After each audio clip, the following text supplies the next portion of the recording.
Hello प्यारे बच्चों, mission शिक्षण संवाद पढ़ाई से प्रतियोगिता तक प्राथमिक स्तर में विषय गणित। और आज हम बात करेंगे शीट क्रमांक 11 की, जिसमें हमारा प्रकरण रहेगा लघुत्तम समापवर्त एलसीएम। ठीक है, पहले से आप जानते होंगे इसके बारे में, लेकिन आज जो है इसके बारे में डिटेल से पहले समझेंगे कि एलसीएम होता क्या है, कुछ एग्जांपल्स देखेंगे और उसके बाद एलसीएम निकालते कैसे हैं इसके बारे में हम लोग बातचीत करेंगे। और लास्ट में आपके पास कुछ होमवर्क के लिए क्वेश्चन हम देंगे। ठीक है, चलिए समझ लेते हैं। लघुत्तम समापवर्त LCM, L for least, C for common और M for multiple. Least common multiple जो होता है दो या दो से अधिक संख्याओं का, उसी को हम एलसीएम कहते हैं। जैसे कि हमने लिखा भी है, देखिए, दो या दो से अधिक संख्याओं का लघुत्तम समापवर्त वह सबसे छोटी संख्या होती है जो दी गई सभी संख्याओं से पूर्णतः विभाजित हो जाए। पूर्णतः का मतलब शेषफल क्या है? 0। विभाजित संख्याएं तो होती है, लेकिन पूर्णतः विभाजित होनी चाहिए तो शेषफल क्या आना चाहिए? 0। तब हम कहेंगे कि वो पूर्णतः विभाजित हो गई। देखिए एग्जांपल देखते हैं, जैसे 6, 8 और 12 का एलसीएम 24 है, क्योंकि यह इन तीनों से विभाजित होने वाली सबसे छोटी संख्या है। अब ये कैसे है, इसके बाद जब हम इसको निकालेंगे तब करेंगे, अभी आप समझ लीजिए। इसके बाद कुछ विशेष चीजें हैं, इसमें नोट है हमारे पास 2, इनको भी ध्यान रखना है। पहला है 2 या 2 से अधिक संख्याओं का एलसीएम उन दी गई संख्याओं में से बड़ा या बराबर होगा। ये हमेशा हमें ध्यान रखना है कि जो भी हमें 2, 3, 4 संख्याएं दी हैं एलसीएम निकालने के लिए, तो वो उनमें उन संख्याओं से बराबर होगा या बड़ा हो सकता है। ठीक है, छोटा नहीं होगा। जैसे 4 और 6 दो संख्या हमारे पास का एलसीएम हमारा कितना है? 12 है, जो 4 और 6 दोनों से क्या है? बड़ा। हालांकि यदि संख्याएं समान है, समान का मतलब जैसे 2 और 2 है, 2 और 2 ने लिखा है, 2 और 2 है, तो इनका एलसीएम क्या होगा?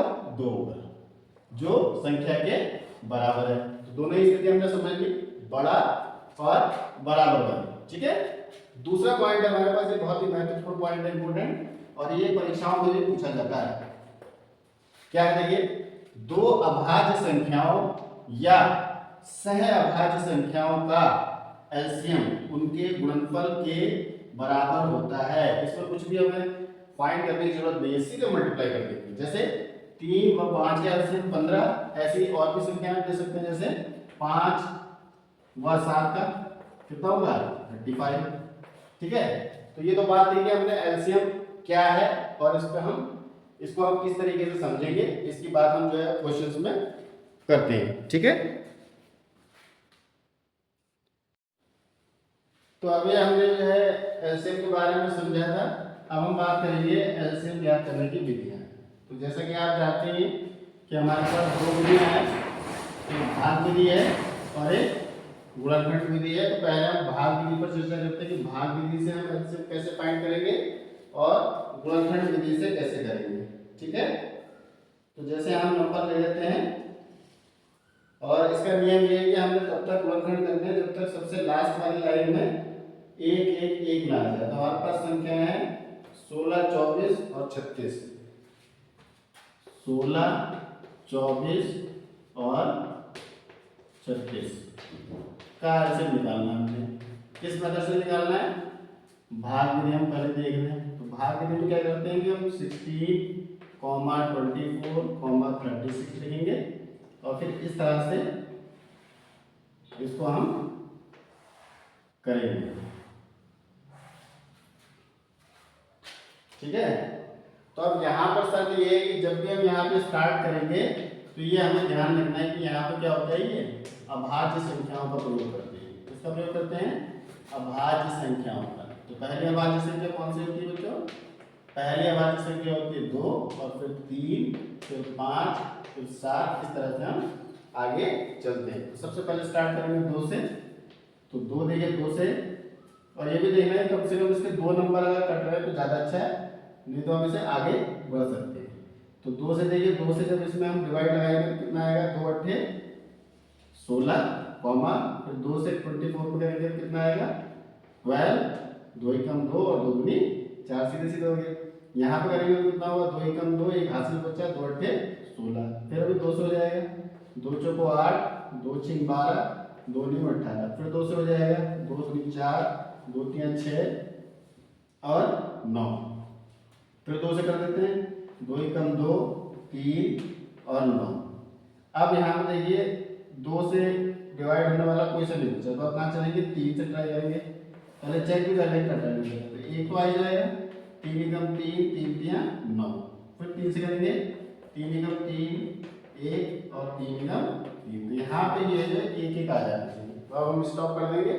और अब जो ये हमारे पास आ गए सारे, इन सब की क्या करेंगे, गुणा कर देंगे, तो कितना आ जाएगा देखो, 2 गुणा 2 गुणा 2 गुणा 2, 2 कितनी बार आया, 4 बार, और 3 गुणा 3, चलिए गुणा करिए, 2 दूनी 4, 4 दूनी 8, 8 दूनी 16, 16 तिया 48, कितना आया, 16 तिया 48 गुणा 3, तो करेंगे कितना आया, 3 अट्ठे 24, हासिल लगा 2 और 3 चौक 12 और 2 14, तो कितना आएगा हमारा 144, तो यहाँ पे लिख देंगे 16, 24 और 36 का एलसीएम कितना आ गया, 144, ठीक है।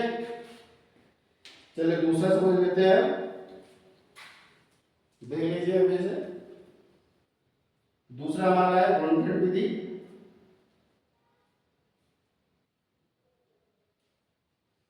तो गुणनखंड विधि में देखते हैं कैसे करना है, ये क्लियर है, इसको मिटा देते हैं।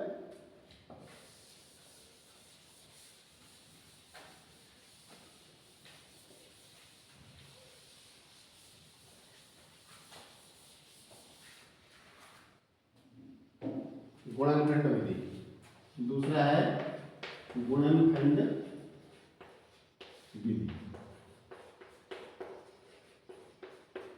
तो इसमें भी हम मेथड हमारे पास एक ही, तो हम नंबर्स वही ले लेते हैं जिससे आंसर की क्रॉस चेकिंग भी हो जाएगी, 16, 24 और क्या था तीसरा 36,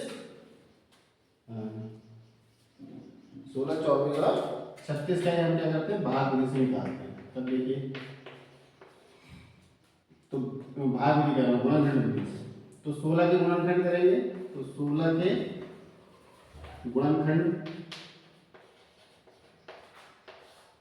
कितना होंगे, अब आज गुणनखंड करते हैं यहाँ प्रयोग, तो 2 दूनी 4, दूनी 8, दूनी 16, अच्छा 24 के करिए, 24 के गुणनखंड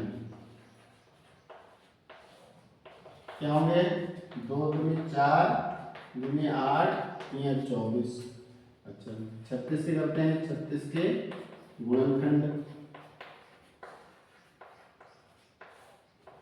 कितना होगा, 2 दूनी 4, 3 12, 3 36।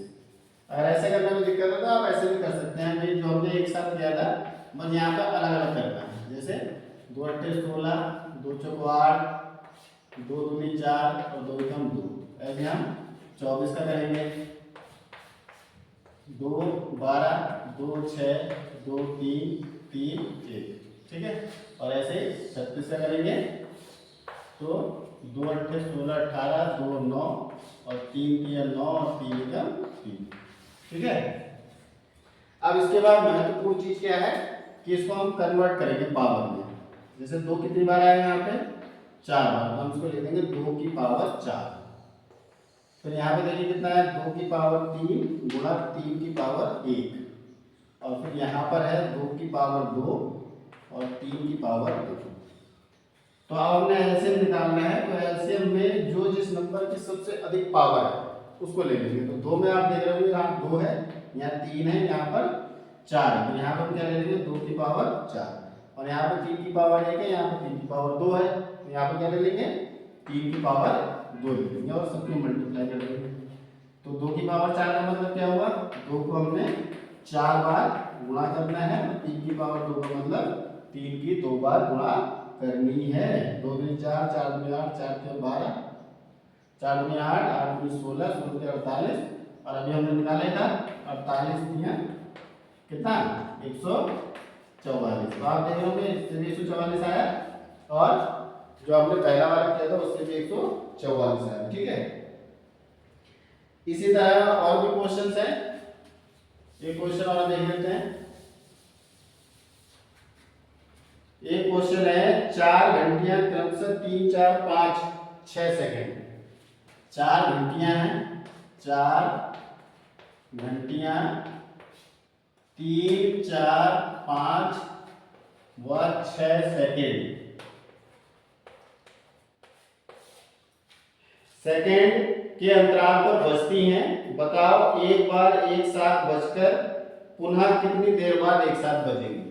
तो इस तरह के जब प्रश्न आते हैं तो हम सीधे क्या करते हैं, इसका ये पहचानना होता है। क्या निकालते हैं हम, एलसीएम निकाल लेते हैं। तो 3, 4, 5 और 6 का एलसीएम निकाल लेंगे। एलसीएम निकालने के लिए हमारे पास दोनों ही मेथड है, तो जिसमें हम भाग विधि का यूज आसानी से कर लेते हैं, तो भाग विधि से हम निकाल लेते हैं फटाफट। ठीक है, तो यहाँ पर पहले 2 से क्या 3 ही कटेगा, 2, 3, 4, 5 ही कटेगा, 2, 3, 6।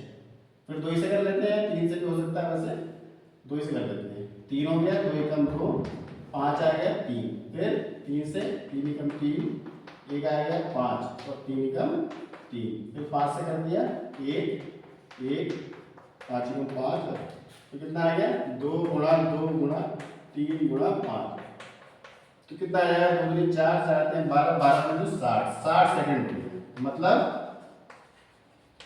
4 घंटे जो 3, 4, 5, 6 सेकंड के बाद बजती है, उसके बाद दोबारा जब रिपीटेशन होगा तो 60 सेकंड या 1 मिनट के बाद वो पुनः एक साथ बजेंगी। ठीक है, तो ये था। इसके बाद हम होमवर्क पे बात करेंगे। ठीक है, कि इससे रिलेटेड हम 2-4 प्रश्न देंगे, उसको देख लेते हैं। तो ये हमारा हो गया है, इसको मिटा देते हैं और फिर हम बात करते हैं अभ्यास कार्य की। तो थोड़ा 2-4 प्रश्न अभ्यास कार्य के लिए देते हैं, तो उसकी प्रैक्टिस करेंगे। और इसके बाद जो है आपकी अगली सीट जो है एचसीएफ से रिलेटेड है, तो उसमें हम एचसीएफ की बात करेंगे, जिसकी फुल फॉर्म जो है हाईएस्ट कॉमन फैक्टर, और किस तरीके से हम निकाल सकते हैं। उसके 2 मेथड होते हैं। यहाँ पर हम गृह कार्य में आपके लिए है गृह कार्य, अभ्यास कार्य। ध्यान से आपने इस वीडियो को देखना है, उसके बाद इन अभ्यास प्रश्नों को हल करना है। ठीक है, पहला प्रश्न है आपका, यदि 2 अभाज्य, और जब भी आप वीडियो देखें तो पेन, पेंसिल, कॉपी या आपके पास इससे रिलेटेड विषय से किताब है, तो किताब और पूरी तैयारी के साथ सीक्वेंसली देखें, तभी जो है समझ में आएगा। ठीक है, गुणनफल कितना है 117 हो, तो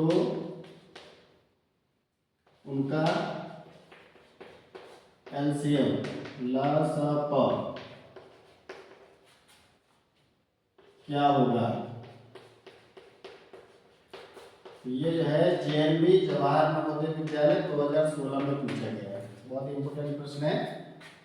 इसका ऑप्शन हमारे पास दिए हुए 9, बी दिया हुआ है 13, सी दिया हुआ है 39 और डी दिया है 117। दूसरा प्रश्न है 3 घंटियां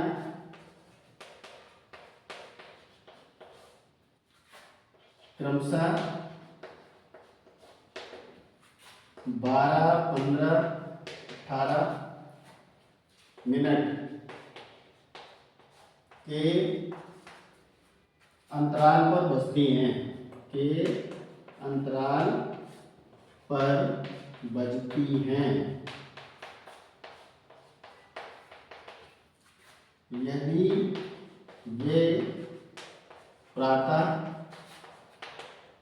9 बजे